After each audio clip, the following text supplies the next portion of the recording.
All right, we're just at the end of the 5 o'clock turn. Actually, at the start of the 5:20 turn, I've just had a few small activations at the start of this 5:20 turn. You can see the activation markers all throughout there. In the 5 o'clock turn, Gerard tried to activate in the centre here, but his men suffered from fatigue, and so his activation marker was removed. This meant that it was pretty quiet. There was no cavalry action out in the west, although you can see already at the start of this 5:20 turn, there are a number of French activations, and in fact, they've already activated one of the first markets. So all throughout the centre here, it was pretty quiet. Spanish just shifting out to the west to try to hold off Gerard's corps. Most of the action took place down here in the east, with both the French and the Portuguese activating and engaging in a series of assaults and counter-assaults throughout this area. It's getting very messy here. Portuguese had the upper hand, but the French have now returned to order, and their superior morale and melee ability is starting to show, and they're starting to, I think, shift, well, at least balance the situation here, if not start to push it a bit more in their favour. Again, Portuguese doing very well, but I don't think they're going to force anything decisive out here. This is starting to just grind down into a bit of a stalemate. So that's the situation. That's it at the end of, as I said, the 5 o'clock turn. I'm now just at the start of the 5:20 turn. I've had just a couple of activations, and I'll report back soon on how that goes. Okay, it's into the 5:20 p.m. turn, and a lot of cavalry action out in the west, with the French really just putting a lot of effort into clearing this area west of that, Arroyo Valdesavia. Not a lot of success, I guess. They did force back some of the cavalry, but you still got some fairly strong allied units remaining. The French are now, Gerard focused his efforts around this area with a series of assaults, but they all failed, disrupting, I think, some Spanish here, but also heavy disorder in those attacks.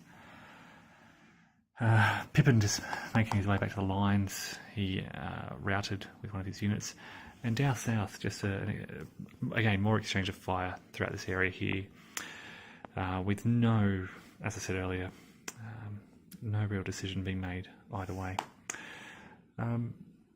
So apart from that heavy cavalry action and that one assault up the top, it was a pretty quiet turn. Even the French artillery was quiet. They didn't do any damage this turn at all, I think. So that's the end of the 5:20 p.m. turn. Okay, it's the end of the 5:40 p.m. turn. We're just on 6 p.m. and this was a very interesting turn because of what happened down here near Albuera. Now, the English just decided to attack the French lines. It wasn't planned, it was just a bit of on a whim, but with basically what's happening is Gerard's corps up here is heavily disordered, and they failed to recover a lot of that disorder at the end of this turn. But at the start of this turn, being heavily disordered, with Pepin making his way back to the lines over here, the British decided to attack the French down here under, this is Wells Brigade, and hit their skirmishers around this area here. I think they hit a grenadier unit here, and then some French infantry in column in this area here. Completely unexpected. I think we sent 2 brigades of the British into that attack of the 2nd Division. We brought up the King's German Legion in behind. They're getting ready to join the fight, but you can see here the damage that they've done. They routed 2 French units that were here, destroyed the grenadiers, forced the skirmishers back in some areas, but it's taken the pressure off their defence in the north.